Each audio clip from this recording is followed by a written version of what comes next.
Chris Caldwell. Yes, ma'am. Did you send us anything that we are supposed to be referencing as you speak with us? I sent to Drew last week something that you all had already had, which was the monthly financial update. Okay, And so we'll stick to that. And I just got some current numbers that I'll kind of go over. thank you. Thank you. Chris, that's attached to our agenda, I believe, also. Correct.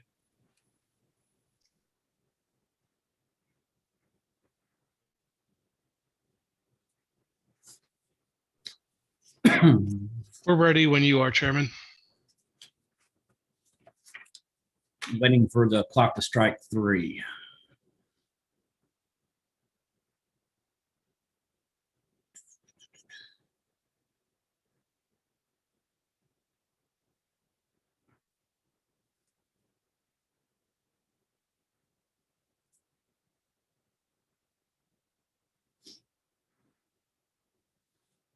Did my clock stop?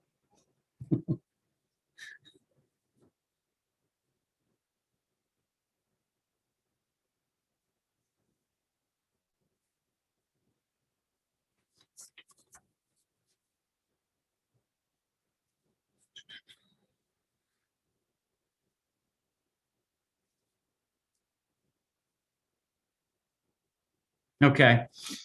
I call to order this Tuesday, February 16th meeting of the Knox County Finance Committee meeting. Madam Clerk, would you please call roll?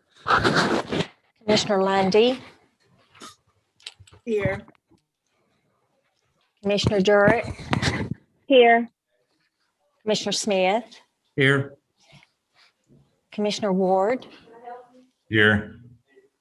Commissioner Schoonmaker, Here. Commissioner Hill, Here. Commissioner Bessler, Here. Commissioner Beeler, Here. Commissioner Daly, Here. Commissioner Jay, Here. and Commissioner Biggs. Present. All members present. Thank you, ma'am. I'm going to change the order of our agenda a little bit. Ron McPherson, the Chief Financial Officer from the schools, has another meeting. So he and Chris will be switching places between 4 and 5. In addition to that, I am going to read the language and call for a vote on the electronic meeting order. So here we go. A determination is needed by the board regarding electronic meetings pursuant to the governor's executive order number 16, executed on March 20, 2020, extended by the governor's executive orders numbers 34, 51, 65, 71, and 73, effective through 11:59 Central Standard Time on February 27, 2021. And pursuant to the recommendation of the Tennessee Comptroller Treasury issued on March 20, 2020, and other applicable laws in effect, the governor's orders allows government agencies to amend or rescind portions of the Tennessee Open Meetings Act regarding electronic meetings in lieu of in-person attendance and participation. The Comptroller's Office recommends that boards make a determination regarding the necessary electronic meetings for continued function of government agencies and to protect public health, safety, and welfare during the outbreak of COVID-19. Such determination is to be placed on the record in the board's minutes. May I have a motion for this determination and to record this determination in the board's minutes? So moved. Second. First by Commissioner Daly, second by Chairman Jay. Madam Clerk, would you please call the roll?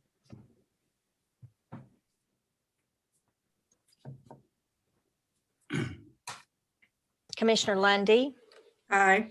Commissioner Lundy votes aye. Commissioner Durrett, Aye. Commissioner Durrett votes aye. Commissioner Smith, Aye. Commissioner Smith votes aye. Commissioner Ward, Aye. Commissioner Ward votes aye. Commissioner Schoonmaker, Aye. Commissioner Schoonmaker votes aye. Commissioner Hill, Aye. Commissioner Hill votes aye. Commissioner Bessler, Aye. Commissioner Bessler votes aye. Commissioner Beeler, Aye. Commissioner Beeler votes aye. Commissioner Daly, Aye. Commissioner Daly votes aye. Commissioner Jay, Aye. Commissioner Jay votes aye. Commissioner Biggs, Yes. Commissioner Biggs votes aye. All members voting aye. Thank you, Madam Clerk. The third item on our agenda is the approval of the minutes of the previous meetings, June 24th, 2020, September 1st, 2020, and November 9th, 2020. You all should have received those by email. Do I have a motion? So moved. Second. First by Commissioner Jay, second by Commissioner Hill. Madam Clerk, would you please call roll again? Commissioner Lundy, Aye. Commissioner Lundy votes aye. Commissioner Durrett, Aye. Commissioner Durrett votes aye. Commissioner Smith, Aye. Commissioner Smith votes aye. Commissioner Ward, Aye. Commissioner Ward votes aye. Commissioner Schoonmaker, Aye. Commissioner Schoonmaker votes aye. Commissioner Hill, Aye. Commissioner Hill votes aye. Commissioner Bessler, Aye. Commissioner Bessler votes aye. Commissioner Beeler, Aye. Commissioner Beeler votes aye. Commissioner Daly, Aye. Commissioner Daly votes aye. Commissioner Jay, Aye. Commissioner Jay votes aye. Commissioner Biggs, Yes. Commissioner Biggs votes aye. All members present voting aye. Thank you, Madam Clerk. The next item on our agenda is a report of Knox County Schools Chief Financial Officer, Ron McPherson. Ron, are you here? Yes, Hello, thank sir. you, How are you? Commissioner. Thank you. I appreciate the change in agenda order there and allow me to move up.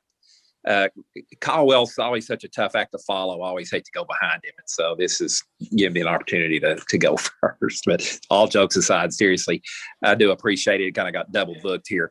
A couple of things I wanted to talk about and brief the committee. These are some things that for the last couple of months that we've talked with our board about. We thought it might be helpful, rather than to get mired into numbers on a financial statement, to really kind of talk about some of the critical items that we've been talking about with our board. If the committee wants to, see a financial report, we can always, following the meeting, we can always forward that to you. But I thought these couple of things I wanted to talk about today maybe would be a little more beneficial to the committee. First, so a couple of things. Where are we with regards to the financial status for this fiscal year? And I also wanted to talk a little bit about the new federal stimulus money that you may have seen in the media and seen reports of that. It's a significant amount of dollars, and so I'll get into that here in just a second. So let's talk about the financial situation in our current budget. Looks pretty good, actually. I'm always afraid to even say that in light of what we've been going through this year with regards to COVID. But our revenue, and I'm sure Chris will get into this a lot deeper than I will, but our revenue really continues to look pretty good. The sales tax right now we're actually trending at about a 14% surplus over our budgeted amount. Keep in mind, we like the county budgeted very conservatively this year, and so that's actually helping us right now.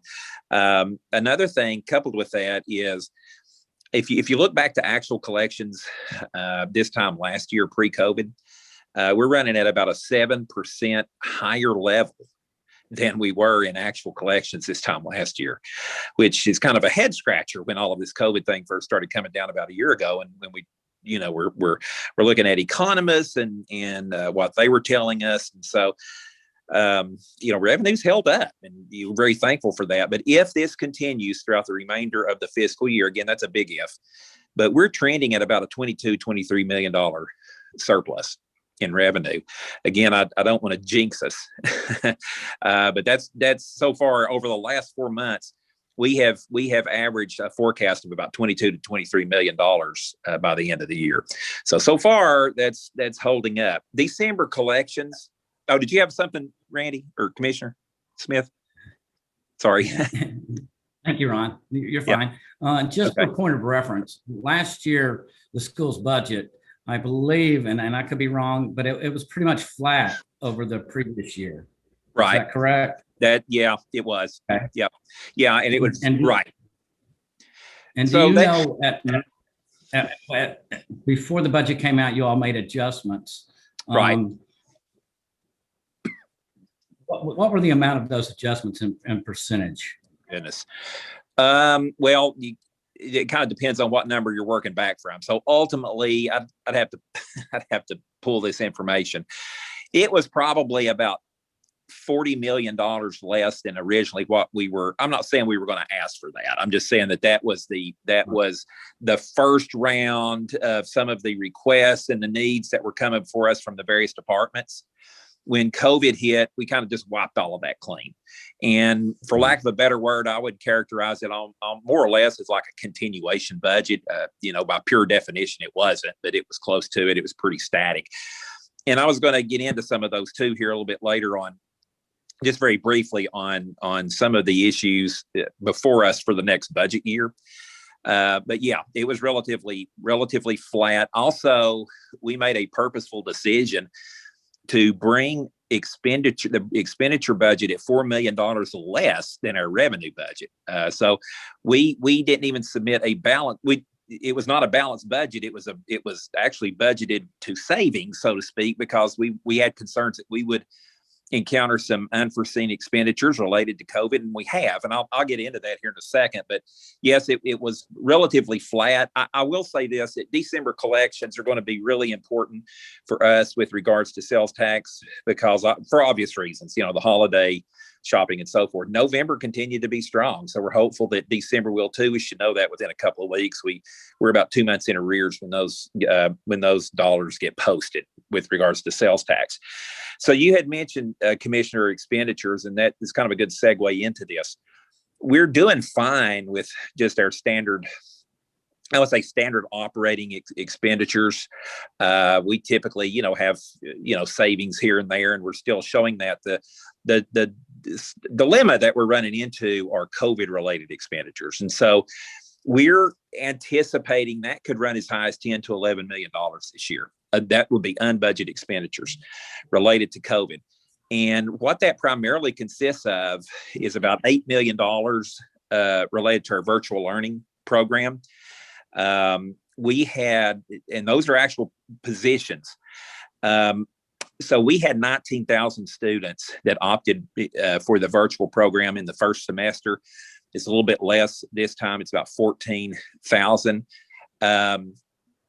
And so, one of the things that were, I guess, to put this in perspective, that would actually make us, just the virtual program alone, if we just had that alone, we would still be the 9th largest district in the state of Tennessee. So that's pretty significant on the number of students that opted into that. So, and we did, we've got costs associated with that. We've tried to be as efficient as possible with those costs, with those needs, and I think we have been. But there's we're running into.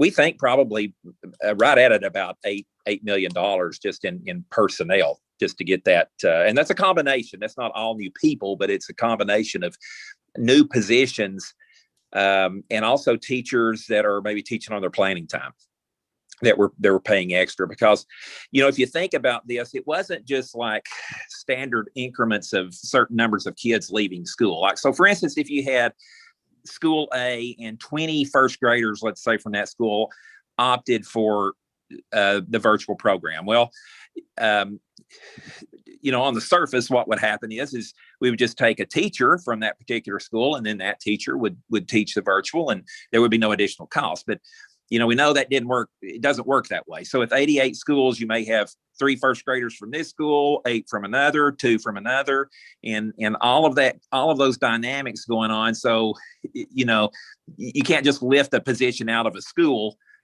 because you could then imperil that school with BEP, requirements. So again, there was a lot of scheduling nightmare, if you want to call it, during the summer, but our folks, diligently worked on that. So, but anyway, it comes with a cost. And then we had about $2 million of PPE, personal protective equipment. If you've been to any of our schools, you walk into those schools, and those are, the big thermometers. It's like walking through a metal detector, and you walk through and it flashes the temperature of the child. There's about $500,000. Mask, couple of $100,000. Sanitizer, we spent about $500,000 on. So hopefully those will diminish over time. So the hope is that we won't encounter those types of costs going into next year.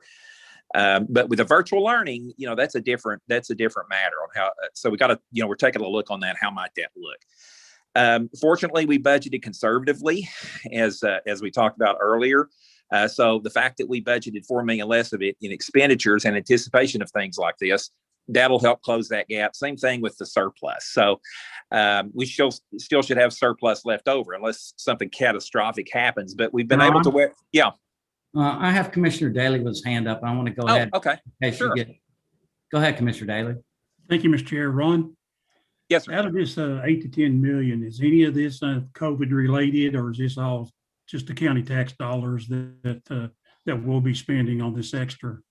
Well, that's another question. That's a great question. I was going to get into that here in a minute. So here's that's going to tie into the ESSER discussion that I'm going to get right to. So if you'll let me, I'll get into that. So you're thinking right.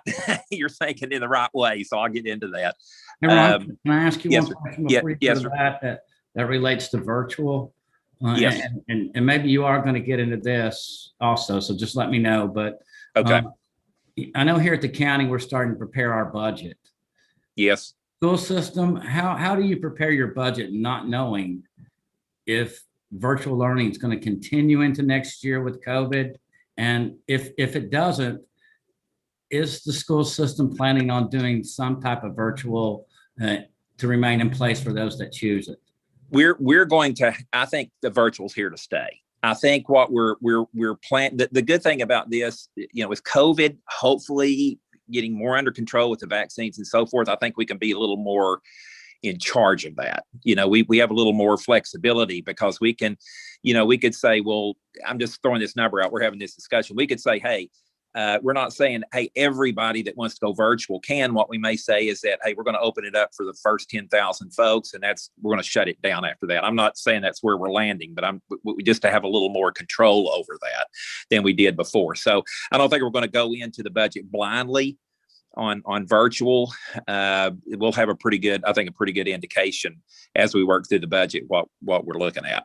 Would that be like a separate virtual school where you don't get into these problems of so many teachers at this school are required? Right. I think that's a year away, to be honest. I think there's a good chance we're going to apply for that. There's a lot of administrative work and a lot of requirements from the state on to get that tended to. That is ultimately, I would say, Commissioner, our goal to do that very thing. So it would essentially operate more like a school itself. To where we could have even more controls over. So there's just a lot of hoops to jump through with the state, but that's where we're headed. So as quickly as we can do that, we're going to. Thank you, sir. Yes, sir. So I think I'll close out the this year's budget discussion is, barring anything catastrophic. Fortunately, I think we're going to weather the storm pretty well. Because we, to both the county's credit and the school system, we really pinched pennies this year, and plus revenue's coming in better than we thought. So I think we're going to be pretty good. Now, I don't want anyone to think, and I've cautioned our board about this too, I don't want anyone to think that, if we land with a significant amount of surplus, that this is some sort of a windfall, because we're grappling with some significant issues with the upcoming budget. Like for fixed increases, we always grapple with those. And so just to give you a couple there, we always have debt on construction. Health insurance looks like it's going to cost us $2 million more next year than it did than we budgeted this year, because not necessarily because premiums increase that much, but because we have significantly higher numbers of participants now. So we have to have, we have to program for things like that. We actually made cuts in the budget. Like, for instance, school allocations, we cut those in half. So we'd like to restore those back to the schools. We didn't purchase the textbook adoption. We're going to be required to purchase the ELA within the next couple of years. There were needed initiatives that we would have liked to done even before COVID, like with interventions and mental health supports. We're going to take a hard look at that. Obviously, we didn't do compensation enhancements for our teachers. We always look at that because out of the 5 largest districts in the state, Knox County's last. Not last in the state, but last among the big 5 in average teacher salary. So we're always trying to, look at ways we can get that up. But I think this is a good segue into, because Commissioner Daly also had some questions about well, indirectly, some questions about, like, particularly with virtual, how are we going to pay for those? So the federal stimulus package, the latest round, we got the first round under the CARES Act. It was about $12.8 million. You'll recall that we spent the bulk of that on devices when we went to the one-to-one initiative to get a new device into the hands of every student. And we also spent the remainder of that, of the dollars, on virtual learning. You know, when teachers were, when we went, I hate to say close, but when we, the governor's stay-at-home orders in the spring, you know. And so anyway, we're taking a look at that, and what are some dollars that we can use, or what are some initiatives we can use to spend on these dollars? I'll tell you that the deadline for spending is September 2023. So this is a multi-year approach. We also, have to be very strategic in how we allocate these dollars, because these are, these federal dollars. Anytime stimulus money comes along, it's kind of to get you over the hump, right? It's not to be, these are non-recurring dollars unless there's a stimulus 3 that comes down the road. And we're hearing that there's a good chance that might happen, but you have to be very careful not to overcommit long-term programs with these dollars, right? So I can also tell you that the requirements for these dollars, you can't use them to close budget gaps, right? So if we come along, we say, gee, we're going to have to cut. There's $10 million of budget initiatives that we can't. There's not sufficient local or state revenue streams. So we're just going to use these dollars to close the gap. Can't do that.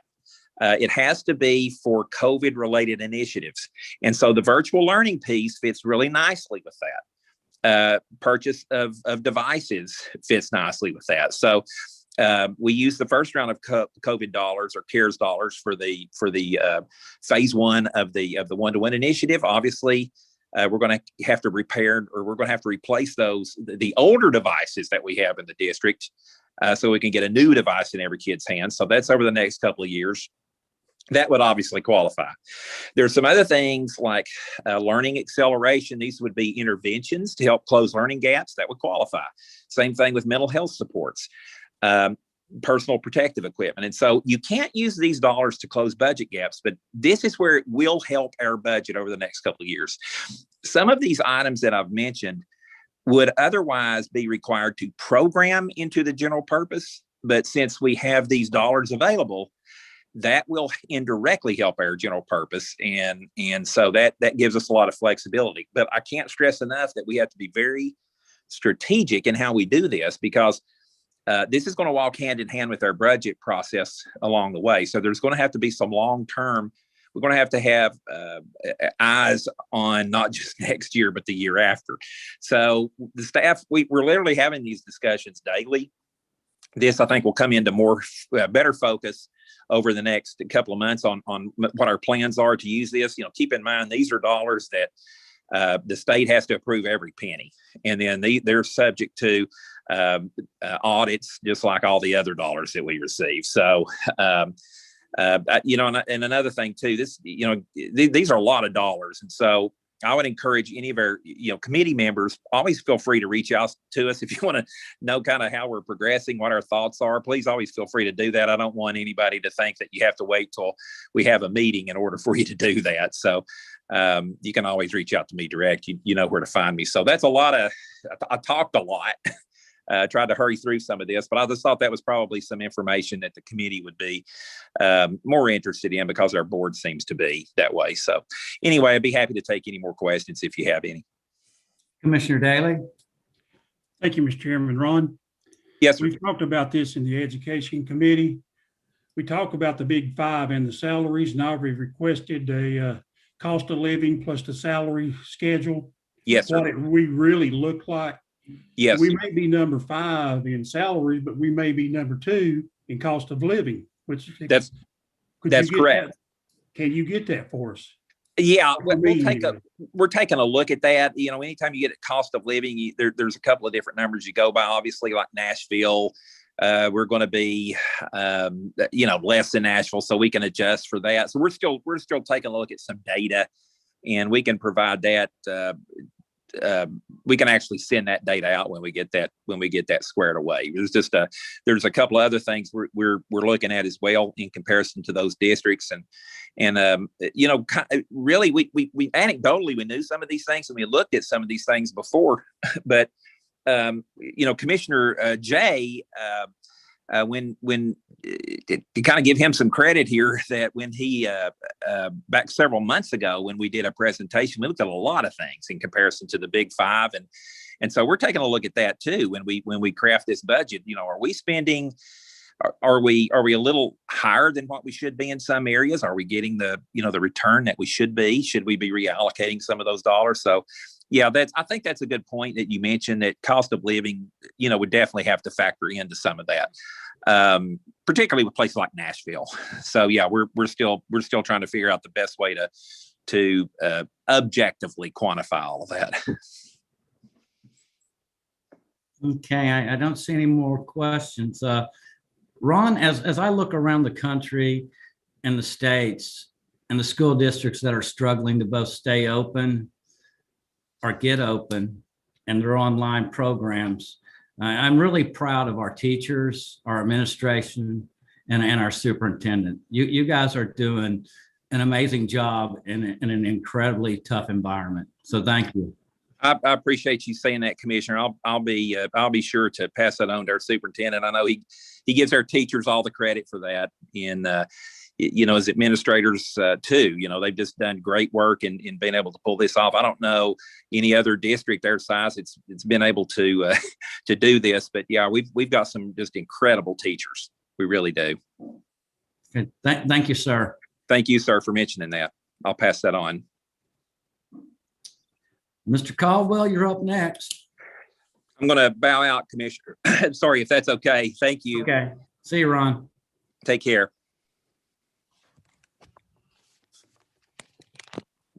Good afternoon. Thanks for having me. Ron's a hard act to follow, but we'll go through this as best as we can and get you the information that you need. Some of this we covered the other day in the chairman's briefing, so I won't try to be too redundant. I'm just going to go over the monthly financial update through December the 31st that you received in your packet. And I'm going to quickly jump ahead to page 6, which should be a summary schedule of operating funds. And just focus on a few funds here. You will see that revenues to date in the general fund are a little over 85 million compared to the previous year of 79.7 million. So about 5.3 million to the good as far as revenue is concerned in the general fund. You look at the expense side and you see there 90.2 million spent compared to 99.9 spent a year ago. That's a little bit of a timing issue. We did a transfer in December of last year and did it in January of this year. So that's an $8.9 million transfer. So if you incorporate that in that number, then you're basically within 700,000 of where you were a year ago in expenses on the general fund. Just looking from a total standpoint, if you look at revenue of all funds this year compared to last year, collection rate through December is 45.87% compared to 43.9% a year ago. And expenses are a little bit down, but some of that is timing. And so that's kind of a look at summary. If you turn the page and you'll see a sales tax analysis, you'll see a 5-year trend line compared to where we are current year. So historically speaking, we're at about 34% collections through this time, through December. We're currently at 38%. And so part of that just comes down to just greater collection. Some of that's on online sales tax. So to put that number in perspective as a total, July through November, as far as sales taxes, we have not got December yet.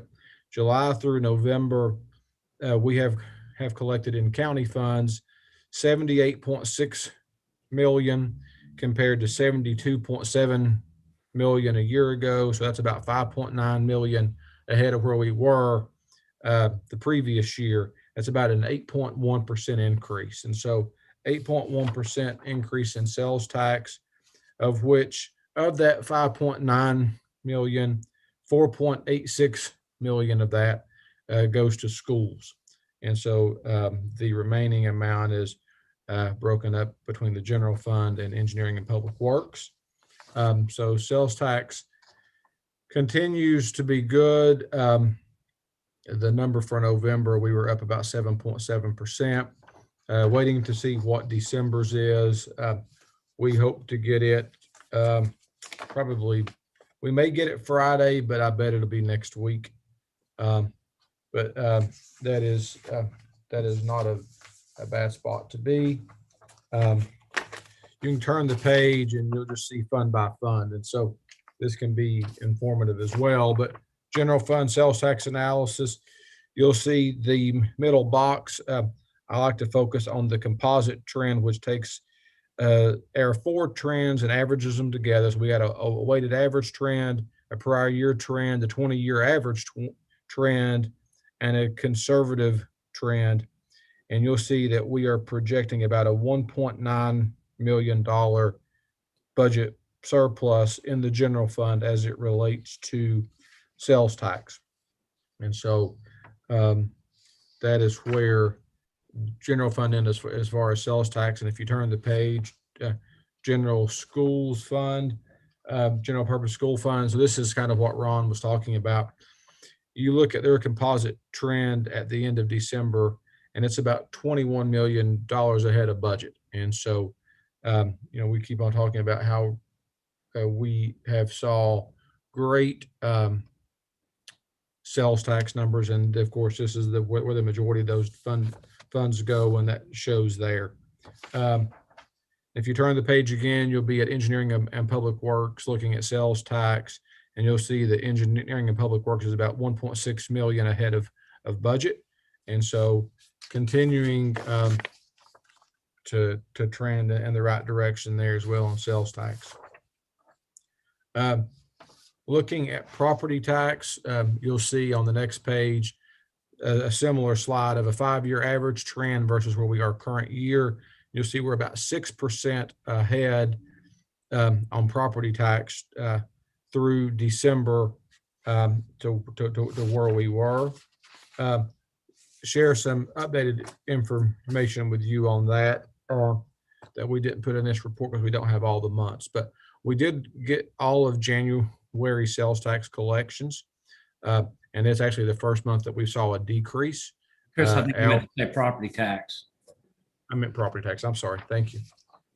So property tax in January was down about 1.6 million compared to the previous January. That's about 7.25%. Every other month for this fiscal year, of course, has been positive. If you ask me why I think it's negative, I think it's simply timing. I think you've got people paying early, and so it wouldn't surprise me if February is down as well, because we will eventually get back to our trend line in sales tax and property tax growth rate, which is about 1.5%. So we're currently at about 3.3%. So I think that number will continue to trend down. I think what you had was citizens just paying their property tax early. And so January is the first month that we saw a decrease in month over month. And I think you may see that in February as well. And February is always our biggest month of collections. Next page, I think this is a page that you all could use and may be good to keep with you at all times. Because you probably get asked a lot about property tax and how is it spent and how is it broken down. So you can kind of see either broken down by a dollar, how your property taxes are divided up. What percentage goes to the general fund versus schools versus debt service. And then it also takes it by the rate, which is $2.12. And it breaks it down by fund that way. So I think that's an interesting slide that gives you a lot of good information. That's actually kind of good to share with constituents. Next page, which is really page 11 on the bottom right, it's just looking at property tax fund by fund, and you will see kind of similar to what we talked about, but I basically updated you through January, and January went on this slide. So I think the next 3 slides you can skip, and then we can look a little bit at hotel motel tax. And so this is where we'll get into some not so good news, which is fine. So hotel motel tax, you'll see on that slide that they're trending, that revenue is trending about $2.5 million below budget. If you look at collections for FY21, which are July through November, if for current fiscal year is about 2.7 million, compared that to last fiscal year is about 4.1 million. So we're about 1.3 million behind of where we were a year ago. So keep in mind, when we're comparing these months, we are comparing COVID months to pre-COVID months. And so that's why this one's going to look really out of whack. And so that's about a 33% decrease year over year to date. We did decrease that budget by about 10%. And so probably not going to beat that, probably not going to meet that budget number. It doesn't appear to in FY21 unless things really turn around quickly. We'll continue to watch that. So we do know that we've had some really good numbers from hotel numbers in the city and in the county. So why are we still 32% behind? I think if you ask the hoteliers, they're going to tell you that they may be at, on average 40 to 50% capacity. Some may not turn in all their motel tax and keep some of it and is going to pay it later. We'll see. I don't know that for sure. That's just some assumptions. But ultimately, if you look at it, and you would expect motel tax to be our worst performing revenue source, it truly is. And so it will probably be the last thing to come back. So that's where that fund is currently, and we'll continue to watch that. Going to the next page on the report, the wheel tax report, July through December, we've collected about 7.35 million compared to about 7.15 a year ago. So ahead of collections on wheel tax. And then you turn the page and you've got courts revenue. You would anticipate court revenue to be down as courts have been closed. So those numbers should not be a surprise as you look. Chancery, which doesn't constitute a lot of revenue, is about 12,000 down. You look at criminal, it's about 286,000 down, and circuit and civil is about 355. And so keep in mind what you're looking there as you were with hotel motel post-pandemic versus pre-pandemic. And so that's why those numbers are kind of skewed. And going a little bit to which is not in this report, but I'll talk about it for a minute. Gasoline tax. So gasoline taxes, Jim Snowden and I did this budget for current year. We were getting numbers from the state that were showing like they were saying, do a 20% reduction in your gasoline tax. We think it's going to really take a big hit this year. We ended up cutting it by about 12.5%. So we went from about 6.8 million down to 5.95 million. To date in FY21, we're only off last fiscal year by about 160,000, which equates to about 5.4%. So that fund is that gasoline tax source is outperforming compared to budget, still underperforming year over year, but we anticipated that, and we actually thought it would be in a worse spot than it is currently. And so that's kind of the summary that I have. I'll try to answer any questions that you may have, and go from there. Yeah, don't see any questions. Chris, you had sent out earlier a spreadsheet from the Development Courts Finance Committee meeting on our business parks. I don't know if everybody's had a chance to look at that. Did you want to, and I know I'm asking you this off the hip, but would you like to go over that and see where we're at with our business parks and our development? So ultimately, what you have there, I think just going from memory, you'll see Midway at about 85% completed. I think Carnes Valley's about 88% completed. And so, and the smaller pieces on the bottom, those are the two that's most important. So those are wrapping up and finishing up. And so they're in a good spot. Overall, they've got some, some contingency built in there. So I think they're in a good spot. It'd be really good to get those business parks online to see what we can put in there and to start to promote those and keep on recruiting jobs and business and industry to Knox County. And did anybody have any questions for Director Caldwell? Commissioner Biggs. Director Caldwell, you just hit on something I was going to ask you about, and that's the recruiting of jobs. With the impact of Amazon coming to Blount County, what do you foresee that driving towards Knox County's future? I think anytime, we in our region have positive economic development news, I think that's good. And so I think if you talk to Mayor Jacobs, he'll tell you he takes a regional view to economic development, and we do that. I think we're going to get positive news fairly soon as it relates to what's going in Knoxville Center Mall.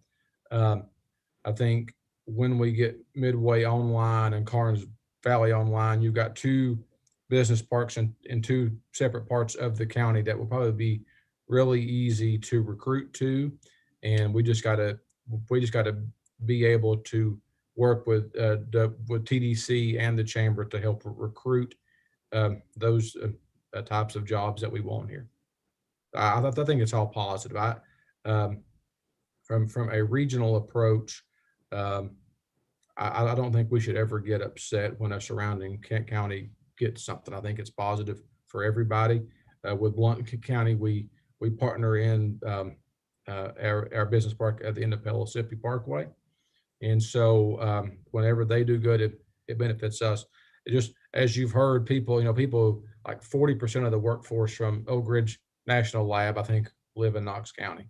And so all that is positive. And so we should take a more regional view to economic development. That was leading into my other question, and how will that impact the portion of the business park that we do have a portion of there at the end of Pellissippi? It's intriguing. I think it can help. And I think what also helps is the state is going to, hopefully sooner rather than later, finish Pellissippi Parkway.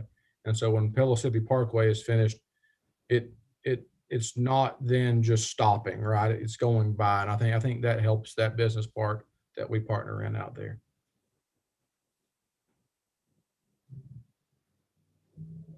Is there any other questions for Director Caldwell? Seeing none, thank you, Chris. Thank you.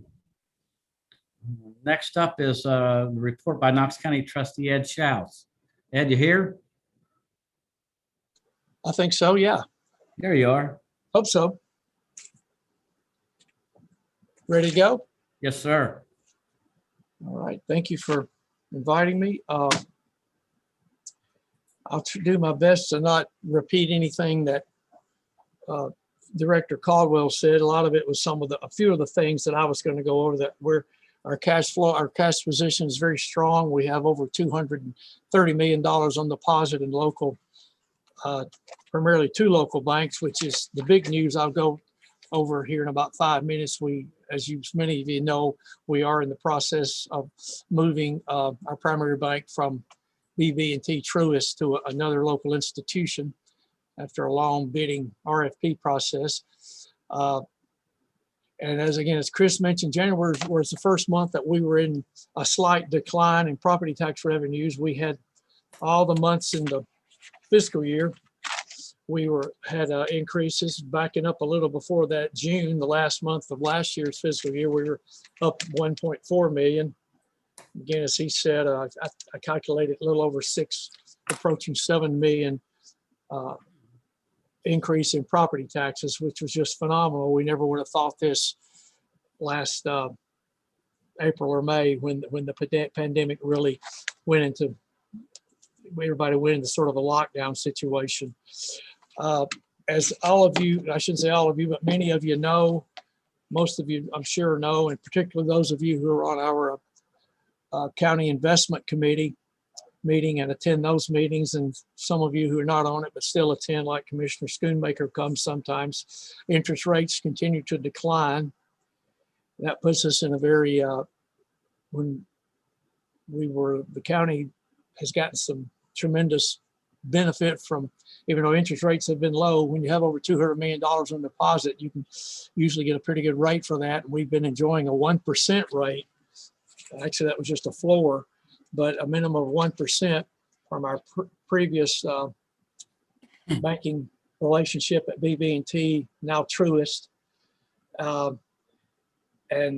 Just to give you an idea, if we put that into the bond market now, if I were to go out through our investment advisor and buy treasuries or government agencies or something of that nature, we would get 18 or 19 basis points if we were lucky. If we could find a high grade municipal bond, the guidelines let us buy that, we might get in the 20s for that, 22, 24 basis points. So we are, and I keep hearing people talk about Zerona, which is a slang for a zero interest rate, somewhat caused by the coronavirus, but I read it every day. And if you see these flyers, you may get in your bank card statements, your MasterCard, Visa, offering you to bank with them online. Some of those places will go up as high as 50 basis points, most probably 42 to 44. Look around town, you might get, at the smaller banks, some of them are offering you 25 to 30 basis points. If you see the ones that offer you 3%, but read the fine print, because there's always some kickers in there. You got to make 20 debit card purchases, or you got to get 4 or 5 transfers in from your. Anyway, there's a lot of strings attached. I say all that to bring you to me, it's the big news. We are now, our primary bank is now First Bank. That was previously Clayton. First Bank has, I'm not exactly, 4 or 5 branches around town, but I was not on the committee directly. I had staff on the committee along with, it was primarily our Ben Sharple's group, the purchasing group, and of the bidders, it was pretty easy to select First Bank. Bottom line, they will give us, unless we do hit Zerona, and that means negative interest rates, which is a possibility. We hope it doesn't, but we will earn 50 basis points from our balances at First Bank. It's a big lick from 1%, 100 basis points down to 50, but nevertheless, in this market, I feel personally it's phenomenal. I hope you guys feel that also. I mean, I think it's an above market rate at this point.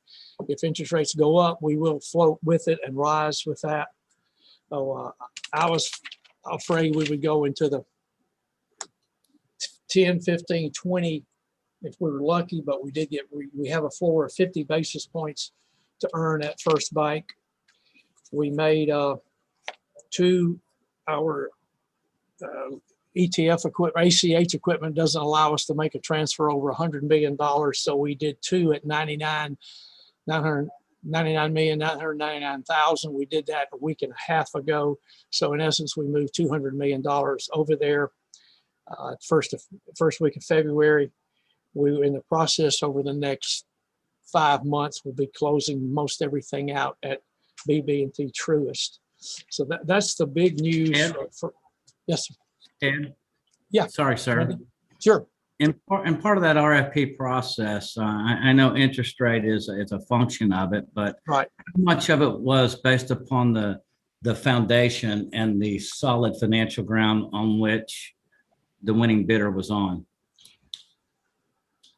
I wasn't on the committee, but I know Ben and my staff looked at the situation of First Bank, of their credit ratings and their history and throughout the state. They're of course relatively new in Knoxville. Clayton's not relatively new. I guess that bank's 20 plus years old, but we were reassured that the quality of the bank is there. It's stable, it's solid, and there was no issue with any reliability or credibility or anything of that nature. I'm not answering your question directly, but sometimes you and I have talked about this before. These all our deposits, of course, will be collateralized in the state. Yes, that's what I investment was pool. at. If the bank were to, heaven forbid, have problems and fail, then we would recover our money through the state investment pool. Okay. Is that adequate? I can get some data on the background of the bank if anyone would like to have I was that. just kind of wondering what their collateralized portfolio is. Excuse me, say that again, Randy. Just kind of wondering what their collateralized portfolio is made of. Okay. Well, that'd be a good exercise for me to do again. I'll get that data and send it out to you and the commissioners. Okay. Thank you, sir. Yeah, thank you. Glad to. Let me think. I got a few other things. Ed, before we go any farther, I got a couple hands up. Commissioner Yeah, Hill. sure. Ed, Yeah, Jim. just so much I don't know. What is a basis point? It's 1% of 1 point, as in of one. If you go walk in and you pay like a MasterCard bill, I think you pay 18%. Mhm. Is that okay? 18%. Drop that down to 1%, and a basis point is 1% of that 1%. So 1/100th of that 1%, as if you paid. If you get home mortgages, I think are going for 4.5% now on a 30-year. You hear advertisements, 4.7%. APR, 4.7%. Take just one of those 4%. 1% of 1% is the basis point. So it takes 100 to make one, and so if you had a 4% house mortgage, that would be 400 basis points. All That right. makes sense? So converting that to money, when Right. you made a statement like we got 99 basis points or something, that what does that mean? Well, I guess it depends on the amount of money that you're talking about. Yeah, well, at $1 million, if you have $1 million at a bank and you're earning 10%, so you're going to earn $100,000. Earning 1%, you're going to earn $10,000. Right. So if you have 1 basis point, you're going to earn $1,000. So is that on top of what you might earn in interest, or that is what you earn? That is what you earn. That is what you earn. Yeah. Okay. Thank you. Thank you. And if you just shop around, just look at your bank and see what they're paying you, say, on a money market. The money markets around town now at the smaller banks may pay you 25 or 30. Say if they paid you 33 basis points, that would be 1/3 of 1%. Okay. So when I was growing up, you earned 4% on a savings account. I remember not too long, even 10 years ago, you could get 3 or 4%. Now you get 1/3 of 1%. The bigger banks, as in Horizon and BB&T and Regions, will pay you 5 basis points, as in 1/20th of 1%. Okay. That answer that? Yeah, more or less? yeah. Yeah, thank you. We're- I just wasn't familiar with that term. Thank you. So for every $1 million we earned last year in interest,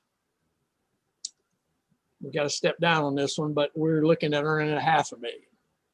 But it could have been worse. We could have been looking at earning 100,000 instead of $500,000. So Commissioner Daly? I'm sorry, Commissioner Hill, was that it? Was that all, Commissioner Hill? Okay, Commissioner Daly? Thank you, Mr. Chairman. Hey, Ed, yes, go ahead. since we're going away from SunTrust, correct? What is I know they presented us with a P card, like $500,000 worth of rebates and all that. So give us the idea of what's going to happen to the P card program, and are we going to start losing on the rebates off of that? I think, Chris, do you want to answer that? I think we're staying with SunTrust on the P card program. I think so. I think, yeah. E cards are with our electronic card program is separate from our banking program. And so it is separate. And so we continue to use SunTrust or Truist as it relates to our card program, and our rebate does not change.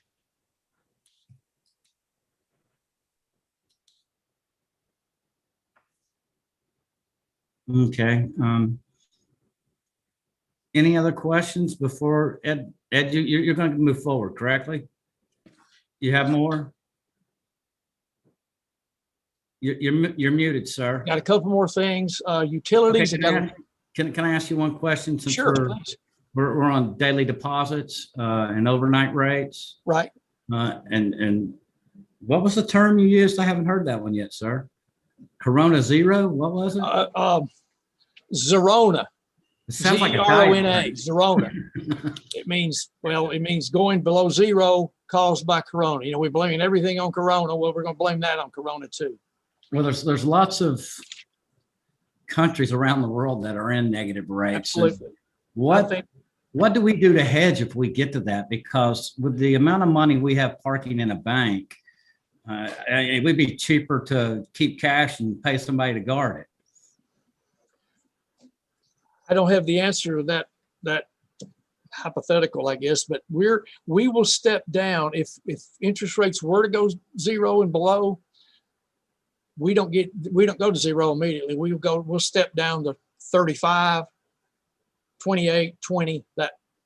And I hope we can keep our fingers crossed we don't go zero to where you wind up paying them. I mean, as Japan, Germany, people put in $1 million and get back 995,000 6 months later. But I don't think and hope not we'll come to that, Randy. But I mean, we could, but we got 4 or 5 more roadblocks to cross before the bottom falls out, if that happens. Okay, thank you, sir. Couple more brief things. Utilities, as you remember, I brought John Whitehead down last year. We do not appraise utilities. We send in the bills though and collect the money. We billed out $5,156,000 in utilities this year, as opposed to $5,060,000 last year. You may remember last year it had dropped $500,000 or so, but it's back up this year. So that's a long 40-page report. If anybody wants it, I'll be happy to send it to you. It's stuff like barge lines, electric companies, motor buses, private cars, pipelines, telephones, railroads, wireless, 220 odd utilities we bill out as a 40-page report. So let me know if anybody wants it. People are usually concerned about refunds. The only refund of consequence we've made was $44,000 to Metro Knoxville HMA LLC. That interprets to Turkey Creek Medical Center, 10806 Parkside Drive. It's 3 years worth of $14,000 refunds they got. They took it to the SBOE, that being the State Board of Equalization, and they gave them a refund. And I had one more thing East Town. You guys ask me about East Town sometimes. We're still, East Town is in arrears to us. The last money we got from East Town was December of 19. That paid the 18s. So they owe us the 19s and they owe us the 20s now, not delinquent for 2 weeks. The owe Knox County taxes and interest penalties, $217,000. They owe the city, same time frame, 19 and 20. They owe the city $258,000. So they're in arrears about roughly $475,000. I do think we'll be seeing that money when whatever happens at East Town happens, as in somebody buys it and tears it down or rehabs it or whatever. I believe that's most of what I had on my report. If anyone's interested in utilities, please send me an email and I'll be happy to forward this 40-page report on to you. It's not real good reading, but it's interesting to see all these 220 odd utilities that come through. They're in Knox County.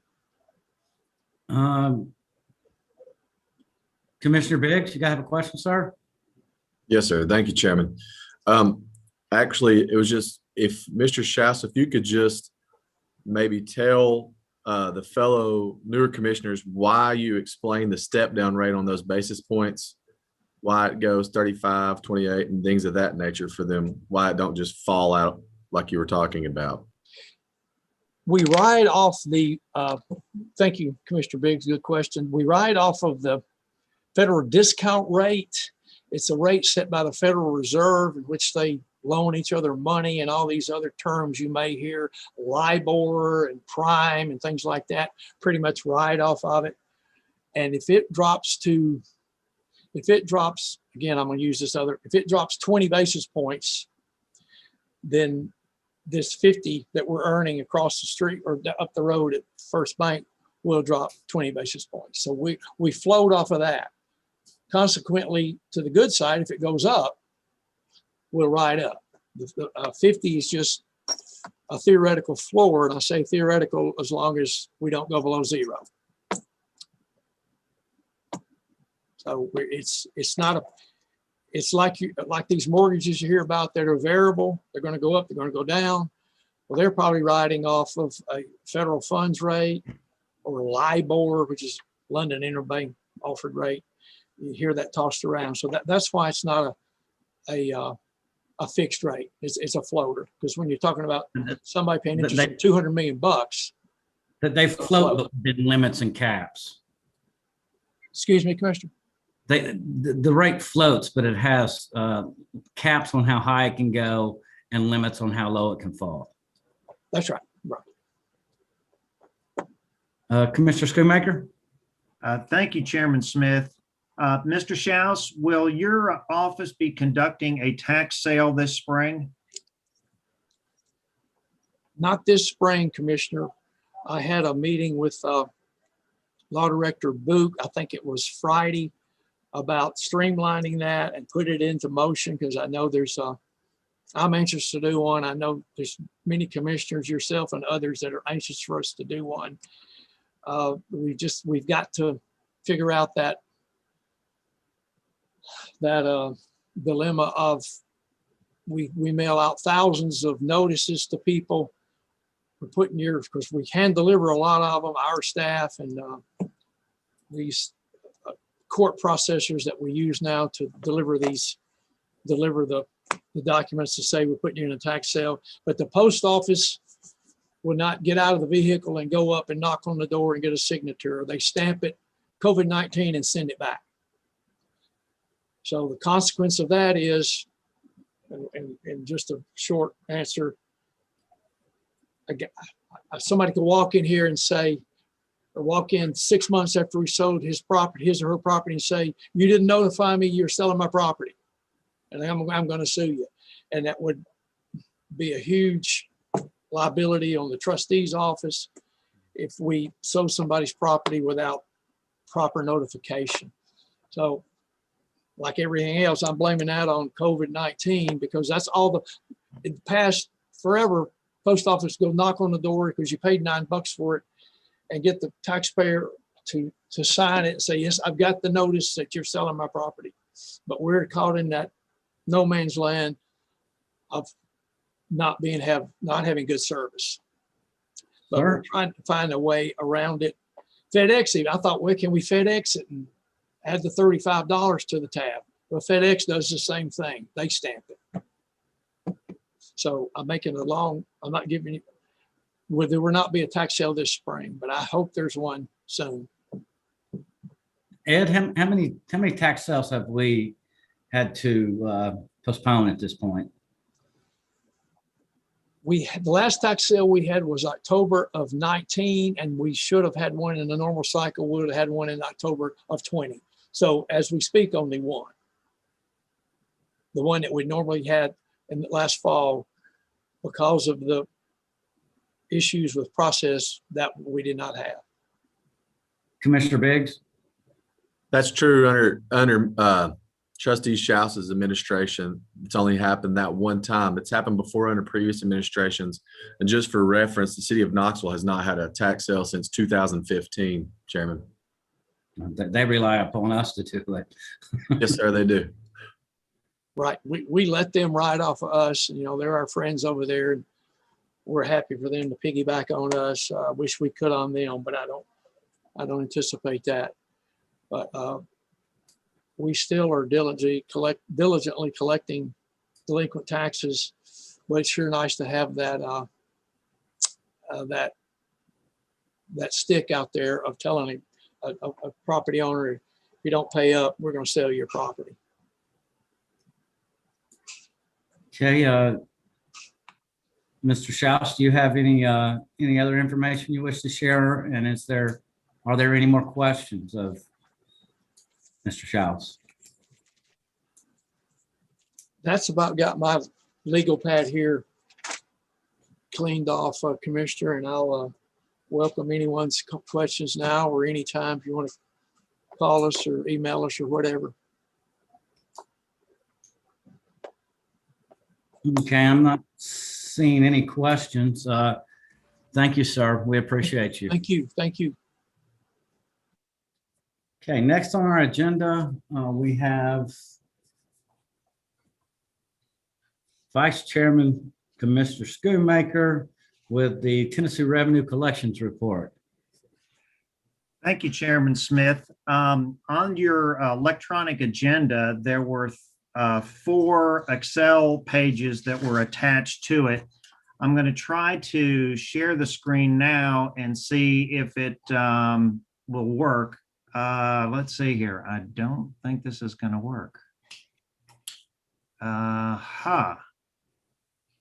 Well, anyways,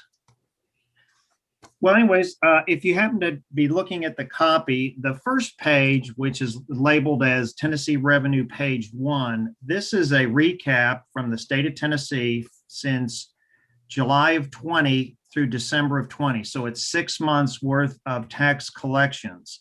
Under the first caption that's highlighted in yellow, it shows the sales and use tax. So that's the 7% that's collected from the entire state or all 95 counties for the past 6 months.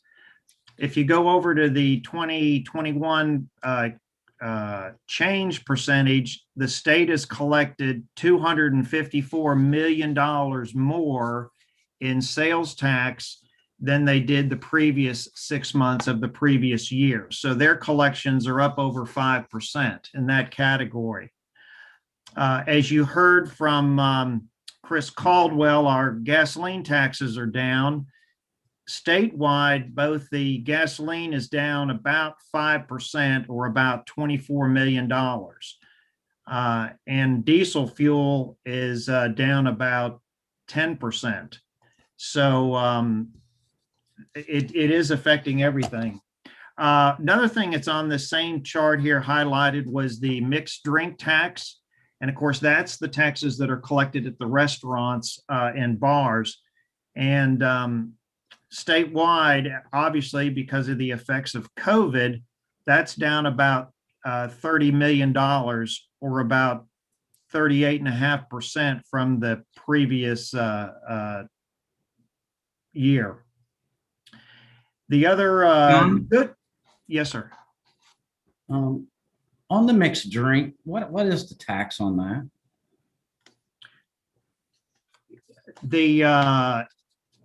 It's a 7%, but then it's also, they add another, I think it's 1.75% additional. I'll double check that and let you know. It's higher than just, yeah, because sometimes if you happen to go to an establishment and you got a $10 beer, as Justin Biggs is kind of smiling, a lot of times you'll see $1.75 added to that, where they add the extra tax on top of that.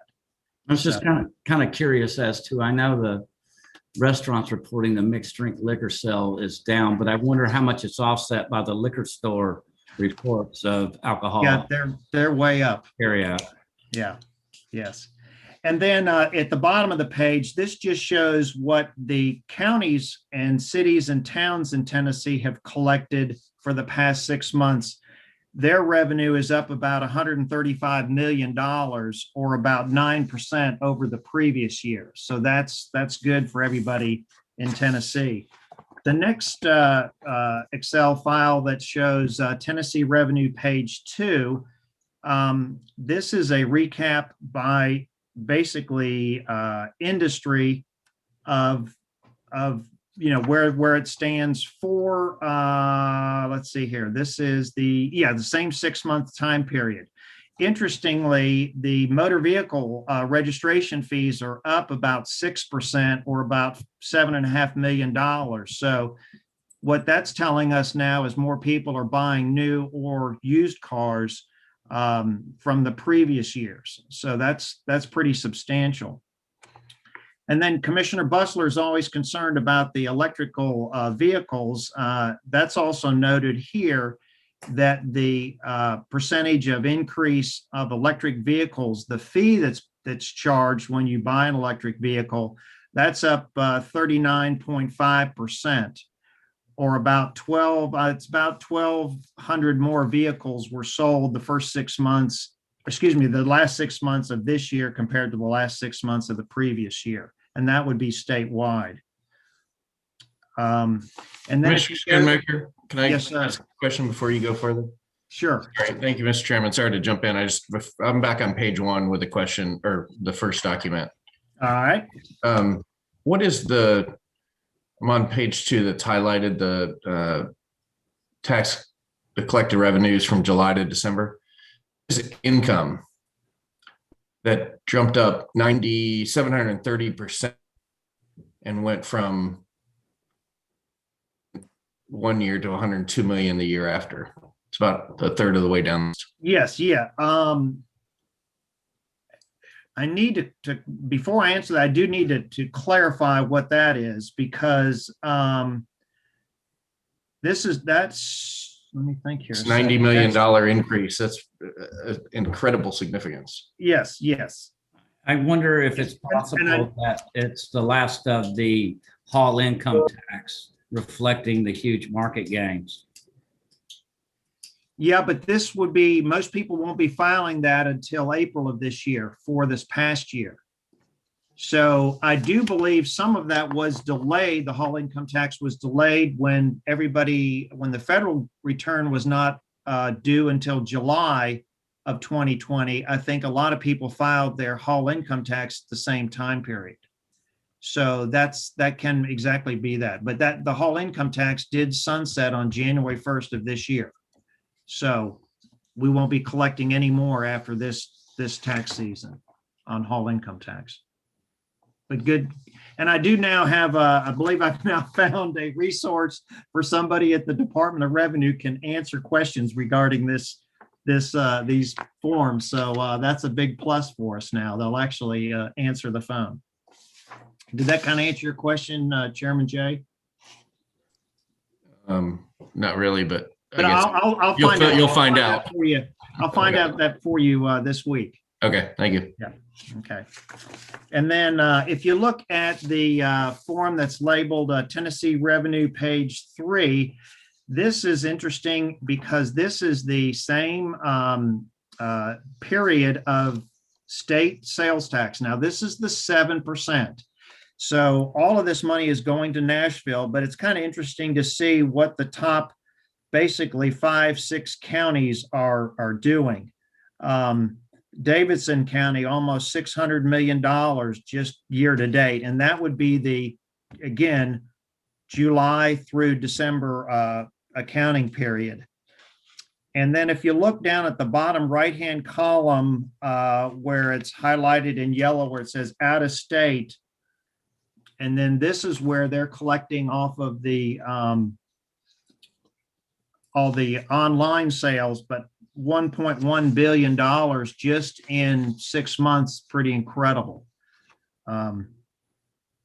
So then on the next page, which is Tennessee Revenue, page 4, this is our 2.25%. On? Yes.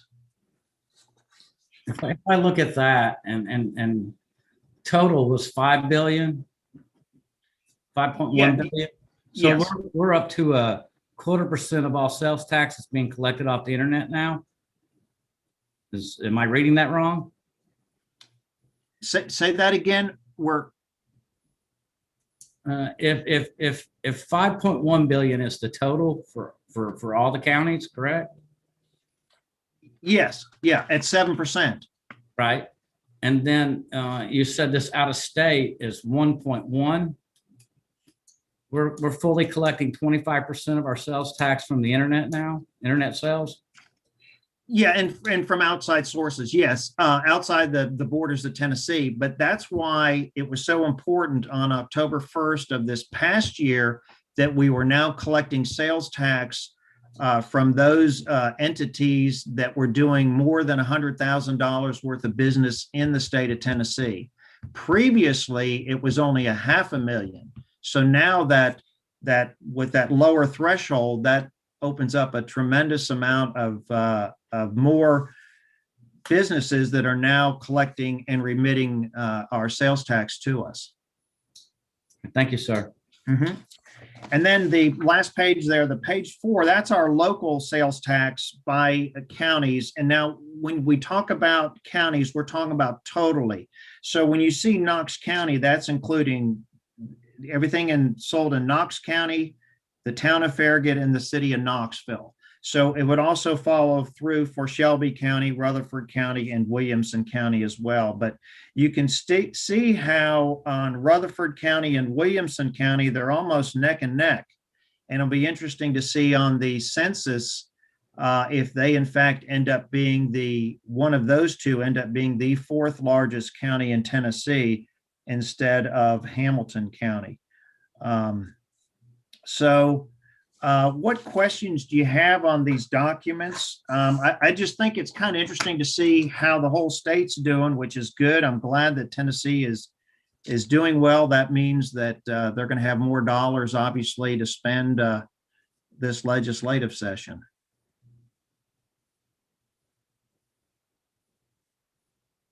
Well, thank you, Chairman Smith. Okay, I don't see any questions. It brings us to item 8, other business. Does anybody have any other business for this committee? Okay, and this brings us to our favorite time of the meeting. Do I have a motion to adjourn? Motion to adjourn. Is there a second? Second. Okay, we are adjourned. See you guys shortly.